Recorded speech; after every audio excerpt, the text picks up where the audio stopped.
Hello dear student, आज जो हम लोग यहाँ पे टॉपिक शुरू करने जा रहे हैं वो रहने वाला आपका केमिस्ट्री का पहला चैप्टर, जिसे हम लोग बोलते हैं यहाँ पे सॉलिड स्टेट। अब ये जो सॉलिड जो होता है जनरली ये क्या रहता है, यहाँ पे मैटर का स्टेट होता है। मतलब मैटर जो होता है उसके तीन स्टेट यहाँ पे हम लोग पढ़ चुके हैं, एक रहता है सॉलिड, एक रहता है लिक्विड, तो क्या रहता है वहां पे गैस। मैटर आने कौन से, एक चौक वाले मैटर नहीं, मतलब ये झगड़े, चौक में झगड़ा हो गया, चौक में झगड़ा हो गया, मतलब वहां पे मैटर हो रहा है, वो वाला मैटर हमें पढ़ना नहीं है और कभी उसमें पढ़ना भी नहीं आप लोगों ने। तो देखिए सॉलिड जो होते हैं, एनी सॉलिड ये हमेशा यहाँ पे तीन पार्टिकल से बन सकता है। एक तो एटम से बनेगा, एक तो आयन से बनेगा, एक तो बनता है वहां पे मॉलिक्यूल से, और इन तीनों को हम लोग जॉइंटली बोलते हैं वहां पे कंस्टिट्यूएंट पार्टिकल। तो पूरे इस चैप्टर में जब भी मैं यूज करता हूं कंस्टिट्यूएंट पार्टिकल ये नाम, या फिर अगर मैं यूज करता हूं पार्टिकल, तो आपने समझ जाना है उसके अंदर में तीनों में से कोई भी एक पार्टिकल वहां पे आ सकता है। अब देखिए सॉलिड जो होते हैं ना उसकी यहाँ पे प्रॉपर्टीज क्या क्या आती है। सॉलिड जो होती है इसकी डिफरेंट कैरेक्टरिस्टिक्स, इसकी डिफरेंट प्रॉपर्टीज आती है। अगर आप इसकी पहली प्रॉपर्टी यहाँ पे लेते तो कौन सी आएगी, जैसे कि नंबर 1, इसका जो शेप होता है, इसका जो साइज होता है, इसका जो वॉल्यूम होता है, ये हमेशा क्या रहता है वहां पे फिक्स रहता है, वो कभी भी चेंज होता नहीं है। ठीक है, ये पहली प्रॉपर्टी यहाँ पे आती है। जैसे कि जो मार्कर है, देखिए इसका शेप, इसका साइज, इसका वॉल्यूम जो कुछ भी होगा ये हमेशा क्या रहेगा वहां पे सेम रहता है, कभी भी चेंज होता नहीं है। सेकेंड प्रॉपर्टी अगर आप लोग अभी यहाँ पे लेते हो तो देखिए कुछ जो सॉलिड होते हैं ना हार्ड रहते हैं, और कुछ सॉलिड वहां पे क्या रहते हैं सॉफ्ट। हार्ड सॉलिड का मतलब क्या होगा, डायमंड यहाँ पे आता है, आयरन यहाँ पे आता है। देखिए सबके सब क्या होते हैं, बहुत ज्यादा हार्ड सॉलिड होते हैं। तो अगर आप पोटेशियम लेते हो, सोडियम लेते हो, तो सबके सब यहाँ पे क्या बनते हैं, सॉफ्ट सॉलिड बनते हैं। क्या बनते हैं यहाँ पे, सॉफ्ट सॉलिड यहाँ पे बनते हैं। अब देखिए यहाँ पे ये होगी इसकी सेकंड प्रॉपर्टी। तीसरी जो यहाँ पे आती है हम उसे क्या बोलते हैं, ये जो पार्टिकल्स यहाँ पे जो आते हैं ना सॉलिड के अंदर में, इन पार्टिकल्स के बीच में ना फोर्स ऑफ अट्रैक्शन होता है, उसको हम लोग बोलते हैं इंटरमॉलिक्यूलर फोर्स ऑफ अट्रैक्शन। क्या बोलते हैं, इंटरमॉलिक्यूलर फोर्स ऑफ अट्रैक्शन। अगर ये इंटरमॉलिक्यूलर फोर्स ऑफ अट्रैक्शन बहुत ज्यादा स्ट्रांग होता है तो इनका मेल्टिंग पॉइंट बहुत ज्यादा हाई होता है। अगर इनका intermolecular force of attraction weak होता है, कमजोर होता है, कम होता है, तो इनका मेल्टिंग पॉइंट क्या रहेगा, हमेशा लो रहेगा। क्या रहेगा, लो, मतलब वो रहेगा हमेशा कम। ये बन गई इसकी नेक्स्ट प्रॉपर्टी। नेक्स्ट अगर आप इधर देखते हो तो देखिए सॉलिड जो होते हैं ना ये हमेशा लिक्विड और गैस से होते हैं, ज्यादा डेंसर होते हैं। नेक्स्ट अगर आप देखते हो तो सॉलिड जो होते हैं उनके अंदर में जो पार्टिकल जो आते हैं, पार्टिकल कभी भी अपनी जगह चेंज करता नहीं है खुद में खुद। मतलब ये पार्टिकल अपने अब यहां से यहां पे आएगा, यहां से यहां पे जाएगा, ऐसा होता क्या नहीं। मतलब पार्टिकल जो होते हैं सॉलिड के अंदर में ये अपनी पोजीशन चेंज करते नहीं है। Hence we can not pour solid like liquid. हम लिक्विड की तरह उन्हें पोर कर सकते नहीं है, मतलब एक बर्तन से दूसरे बर्तन में डाल सकते नहीं है। ये बनती है सॉलिड की प्रॉपर्टी, जिसे हम लोग कैरेक्टरिस्टिक्स भी बोलते हैं। सही है। अब देखिए सॉलिड जो होते हैं ना इसे देखा जाए तो यहाँ पे हम लोग इसे दो क्लास में क्लासिफाई करते हैं। तो कौन सा होगा, चलिए हेडिंग डाल देते हैं अभी हम लोग यहाँ पे। पहला जो रहेगा अभी हम लोग पहले लिख लेते हैं यहाँ पे, क्लासिफिकेशन ऑफ सॉलिड्स। ठीक है, तो पहला जो आता है उसको हम लोग बोलते हैं क्रिस्टलाइन सॉलिड। कौन सा बोलेंगे, क्रिस्टलाइन सॉलिड। और दूसरा जो आता है उसको हम लोग बोलते हैं एमोर्फस सॉलिड। कौन सा बोलते हैं, amorphous solid. Then what do you mean by crystalline solid, इसका मीनिंग क्या होता है, ध्यान देना है बराबर। ये जो होते हैं कंस्टिट्यूएंट पार्टिकल दिख रहे हैं ना आप लोगों को, देखिए इसे हमने क्या किया, यहाँ पे बराबर रेगुलर पैटर्न में अरेंज किया। कैसे अरेंज किया, रेगुलर, मतलब यहाँ पे है रेगुलर अरेंजमेंट। कैसे आती है, रेगुलर, या फिर इसे हम लोग बोलते हैं डिफाइनेट अरेंजमेंट बोलते हैं, तो इसलिए हम इसे बोलते हैं क्रिस्टलाइन सॉलिड। फिर डेफिनेशन कैसे बनेगी इसके बताइए, the solids in which the constituent particles are arranged in regular pattern. What I say, the solids in which the constituent particles are arranged in regular pattern are known as crystalline solid. सही है।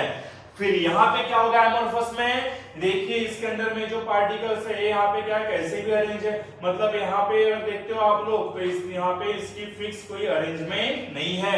मतलब यहाँ पे होती है irregular arrangement. कैसी होती है? Irregular arrangement. तो आप लोग इसके डेफिनेशन में क्या बोलोगे? The solids in which the constituent particles are arranged in irregular pattern और arranged in irregular arrangement are known as amorphous solid. क्या बोलते हैं इसे हम? एमोर्फस सॉलिड से बोलते हैं। तो अब देखिए क्रिस्टलाइन सॉलिड जो होते हैं ना, इसके एग्जांपल में आप लोग क्या क्या लिखोगे? इसके एग्जांपल अगर आपको लिखने हैं तो यहाँ पे क्या आएगा? शुगर बनता है। नेक्स्ट यहाँ पे क्या आता है? डायमंड यहाँ पे आता है, एक्सेट्रा। ये सबके सब बनते हैं क्रिस्टलाइन सॉलिड के एग्जांपल। और एमोर्फस जो होते हैं इसके एग्जांपल में यहाँ पे क्या आता है? इसके एग्जांपल यहाँ पे बनता है ग्लास बनता है, देन यहाँ पे क्या आता है? रबर यहाँ पे आता है, प्लास्टिक यहाँ पे आता है, चॉक यहाँ पे आता है। ये सब के सब बनते हैं एमोर्फस सॉलिड के एग्जांपल। ठीक है, देखिए बहुत ही सिंपल है। इन दोनों में अगर आप लोग बराबर देखते हो तो देखिए दोनों की डेफिनेशन यहाँ पे क्या है? नियर अबाउट सेम है, सिर्फ छोटे वर्ड्स वहां पे चेंज है। यहाँ पे यूज किया मैंने रेगुलर, यहाँ पे यूज किया मैंने इरेगुलर। यहाँ पे यूज करेंगे हम लोग डिफाइनाइट, तो यहाँ पे यूज करेंगे हम लोग इनडिफाइनाइट। तो बताइए डेफिनेशन क्या बनेगी?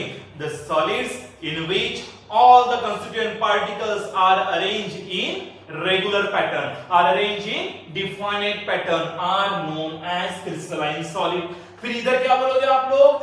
The solids in which all the constituent particles are arranged in irregular pattern or arranged in indefinite pattern are known as amorphous solid. क्या बोलेंगे उसको हम? amorphous solid ऐसे बोलेंगे। अब देखिए थोड़ा ना हम लोग पहले यहाँ पे एमोर्फस को क्लियर कर लेते हैं, बाद में हम लोग यहाँ पे क्रिस्टलाइन की तरफ चलेंगे। एमोर्फस जो बेटा यहाँ पे होते हैं ना, इसके अंदर में जितने भी पार्टिकल्स होते हैं इनकी जगह एक तो फिक्स होती नहीं है और इनके अंदर ना बहुत ही स्लो मोशन होता है। मतलब ये क्या होता है? फ्लूइड की तरह एकदम स्लो मोशन में यहाँ पे क्या होता है? फ्लो होते हुए रहता है। इसलिए जो होता है एमोर्फस सॉलिड, इनको हम लोग बोलते हैं सूडो सॉलिड्स भी बोलते हैं, या फिर हम इनको बोलते हैं सुपर कूल्ड लिक्विड भी बोलते हैं। क्या बोलते हैं? सुपर कूल्ड लिक्विड भी बोलते हैं। लिख दिया अभी हमने यहाँ पे सुपर कूल्ड लिक्विड, ये होता है एमोर्फस सॉलिड। अब देखिए एमोर्फस सॉलिड जो होते हैं ना, याद रखना भी यहाँ पे इनका मेल्टिंग पॉइंट शार्प होता नहीं है। मतलब है इनका जो मेल्टिंग पॉइंट सपोज अगर 100 डिग्री सेल्सियस है तो ये क्या होंगे? वहां पे 100 पे ही मेल्ट होंगे, ये जरूरी नहीं है। ये 99 पे भी मेल्ट हो सकता है, ये 101 पे भी मेल्ट हो सकता है। ये सिर्फ मैंने यहाँ पे एग्जांपल दिया आप लोग को। नेक्स्ट देखिए एमोर्फस जो सॉलिड यहाँ पे होता है, इनका हीट ऑफ रिएक्शन भी फिक्स रहता नहीं है और ये सबके सब बनते हैं उसके एग्जांपल। अब देखिए ग्लास के बारे में अगर आप लोग यहाँ पे देखते हो तो ग्लास जो होते हैं जनरली ये बनते हैं रेत से बनते हैं। मतलब ये बनते हैं सैंड से, सांड से नहीं। किससे? सैंड से बनते हैं, सांड से बनते हैं नहीं है। सांड अलग होता है बड़ा, सैंड मतलब क्या होता है यहाँ पे? रेत। अब देखिए इस पे हम लोग यहाँ पे बोलते हैं सिलिका। जनरली ग्लास जो होते हैं सिलिका से बनते हैं, सोडियम ऑक्साइड से बनते हैं। ऐसे इसके अंदर में ना हम लोग बहुत सारे केमिकल्स यूज करके इसे बना सकते हैं। जो प्योर रेत से जो ग्लास बनता है हम उसे बोलते हैं क्वार्ट्ज बोलते हैं। क्या बोलते हैं? क्वार्ट्ज। ऐसे ग्लासेस के बहुत सारे टाइप आते हैं। अगर आप यहाँ पे ग्लास बनाने के लिए जो कोई भी आप केमिकल्स यूज कर रहे हो, अगर आपने उनका कंपोजिशन चेंज किया तो आप लोग नियर अबाउट 800 टाइप के डिफरेंट ग्लासेस बना सकते हो।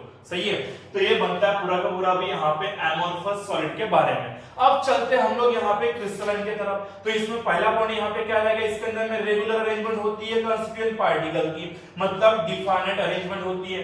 नेक्स्ट देखिए ये जो होते हैं क्रिस्टलाइन सॉलिड, इनका मेल्टिंग पॉइंट शार्प होता है। क्या होता है? शार्प होता है। सपोज अगर इसका मेल्टिंग पॉइंट 100 डिग्री सेल्सियस है तो ये 99 पे मेल्ट नहीं होगा, ये 101 पे भी मेल्ट नहीं होगा, ये एग्जैक्ट 100 डिग्री सेल्सियस पे क्या होगा? ये मेल्ट होगा। इसलिए हम लोग बोलते हैं crystalline solid has sharp melting point. सही है। नेक्स्ट देखिए इनका हीट ऑफ रिएक्शन जो रहता है ना, इनका हीट ऑफ रिएक्शन क्या रहता है? फिक्स रहता है। क्या रहता है? वो फिक्स रहता है। और इसके एग्जांपल यहाँ पे आता है शुगर आता है, डायमंड वगैरह यहाँ पे आता है। सही है। अब देखिए ये हो गया यहाँ पे पूरा का पूरा क्रिस्टलाइन सॉलिड के बारे में। कई कबार क्या होता है पेपर में ना इनके बीच का डिफरेंस भी आता है, तो डिफरेंस का आप लोग अभी अपने मन से भी लिख सकते हो। अगर डिफरेंस आया आपको तो आप लोग कैसे लिखोगे? क्रिस्टलाइन सॉलिड में आप लोग लिखोगे they have regular arrangement, they have definite arrangement. तो यहाँ पे आप लोग क्या लिखोगे? They have indefinite arrangement, they have irregular arrangement. यहाँ पे आप लोग क्या लिखोगे बताइए? They have sharp melting point, they do not have sharp melting point, their heat of reaction is fix, यहाँ पे हीट ऑफ रिएक्शन फिक्स होती नहीं है। और फिर लास्ट में आपने क्या देना है, उनके एग्जांपल देना है लास्ट वाले पॉइंट में। तो एग्जांपल में यहाँ पे क्या शुगर आएगा, डायमंड आएगा एटसेट्रा। तो यहाँ पे एग्जांपल में आप लोग क्या लिखोगे, ग्लास, रबर, प्लास्टिक एटसेट्रा आएगा। सही है, तो ये हो गया इन दोनों के बीच का डिफरेंस। अब देखिए यहाँ पे ना और एक कांसेप्ट यहाँ पे ऐसा आता है, अगर आप लोग यहाँ पे देखते हो तो क्रिस्टलाइन सॉलिड कहना पड़ा यहाँ पे इसके, और बहुत सारा क्लासिफिकेशन है जो कि हम लोग आगे में पढ़ेंगे। तो फिलहाल जो अभी हमें यहाँ पे ध्यान देना है वो यहाँ पे क्या आता है, नेक्स्ट टॉपिक हमारा यहाँ पे हम लोग लेते हैं, जैसे कि इसके अंदर में आता है आइसोमॉर्फिज्म, दूसरा आता है पॉलीमॉर्फिज्म, और ये सिर्फ और सिर्फ हम लोग देखते हैं क्रिस्टलाइन सॉलिड के अंदर में। किसके अंदर में देखते हैं, क्रिस्टलाइन सॉलिड। तो देखिए अगर आप इसके अंदर में देखते हो यहाँ पे आइसोमॉर्फिज्म,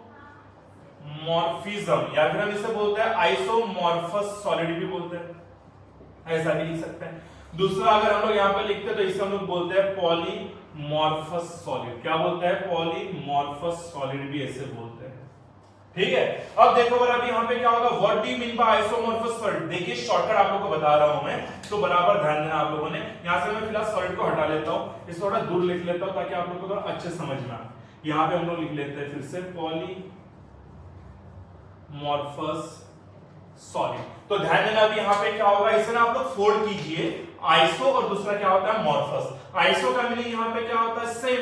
मॉर्फस का मीनिंग यहाँ पे क्या होता है, फॉर्म, जिसका मतलब क्या होता है, स्ट्रक्चर। तो यहाँ पे देखिए क्या होगा, पॉली, पॉली का मीनिंग यहाँ पे क्या होता है, डिफरेंट, और मॉर्फस का मीनिंग क्या होता है, फॉर्म, मतलब क्या होगा, स्ट्रक्चर। देखिए सिंपल है, डेफिनेशन यहीं पे खत्म होती है। तो मैं अभी यहाँ पे आइसोमॉर्फस के लिए क्या बोलूंगा, जिन सॉलिड्स के अंदर में उनका क्रिस्टल स्ट्रक्चर क्या रहता है, सेम, मतलब उनका फॉर्म क्या रहता है, सेम, लेकिन कंस्टिट्यूएंट पार्टिकल क्या रहेंगे, डिफरेंट, वो सेम रहेंगे नहीं, हम उसे बोलते हैं आइसोमॉर्फस क्रिस्टलाइन सॉलिड। डेफिनेशन क्या बनेगी, the crystalline solids which have same structure but different constituent particles are known as isomorphous solid and this phenomenon are known as isomorphism, भी हम यहां पे ऐसा बोलते हैं। अब देखिए इसके अंदर में पार्टिकल्स क्या रहेंगे, डिफरेंट, पार्टिकल्स यहां पे रहेंगे डिफरेंट। सही है, ये होता है यहाँ पे आइसोमॉर्फस सॉलिड में यहाँ पे आता है। दूसरा अब यहाँ पे क्या आता है, पॉलीमॉर्फस सॉलिड यहाँ पे जो आता है। अगर पॉलीमॉर्फस में यहाँ पे क्या रहेगा, क्या रहेगा, डिफरेंट फॉर्म है, और यहाँ पे क्या रहेगा, पार्टिकल्स अब यहाँ पे क्या रहेंगे, सेम। यानी क्या बोलेंगे हम लोग, जिन क्रिस्टलाइन सॉलिड के अंदर में पार्टिकल सेम रहता है लेकिन उनकी स्ट्रक्चर अरेंजमेंट क्या रहती है, डिफरेंट, हम उसको बोलते हैं पॉलीमॉर्फस क्रिस्टलाइन सॉलिड भी बोलते हैं। डेफिनेशन क्या बनेगी, the crystalline solids in which the particles are same but they have different crystal structure are known as polymorphous crystalline solid। Example अगर आप लोग को देखना तो आप लोग यहाँ पे क्या बोलोगे, देखिए जैसे कि अगर आप लोग कार्बन देखते हो, देखिए कार्बन जो होते हैं इससे क्या ग्राफाइट भी बनता है, इससे डायमंड भी बनता है, इससे फुलेरिन भी बनता है। अब देखिए इन तीनों का ना स्ट्रक्चर डिफरेंट है लेकिन कंस्टिट्यूएंट पार्टिकल यहाँ पे क्या रहता है, सेम, जिसे हम लोग बोलते हैं पॉलीमॉर्फिज्म, या फिर हम इसे बोलते हैं पॉलीमॉर्फस सॉलिड। इसका ना और एक नाम है, इसे हम लोग एलोट्रोपिक सॉलिड भी बोलते हैं। क्या बोलते हैं, एलोट्रोपिक सॉलिड भी ऐसे बोलेंगे।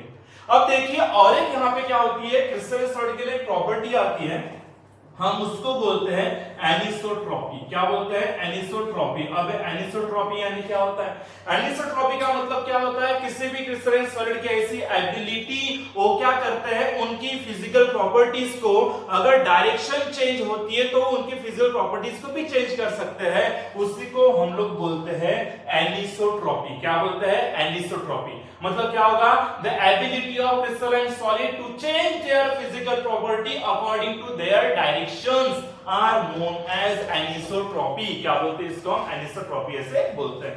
तो देखिए बहुत ही सिंपल सा यहाँ पे टॉपिक आता है, सही है, और बहुत ही इजी है। इसके बाद में नेक्स्ट लेक्चर में भी आप लोग को पढ़ाऊंगा क्रिस्टलाइन सॉलिड का पूरा क्लासिफिकेशन, और बहुत ही इजी तरीके से रहने वाला है, और उसमें ना मैं आप लोग को बहुत सारे शॉर्टकट ट्रिक्स बताऊंगा जिससे ना आपको उसके पूरे डेफिनेशंस याद हो जाएंगे। तो चलिए आज के लिए इतना ही, बने रहिए मेरे साथ chemistry by Rahul Sarde sir YouTube पे, और अपने चैनल को लाइक और सब्सक्राइब करना भूलना नहीं। तो चलिए आज के लिए इतना ही, टाटा और बाय बाय।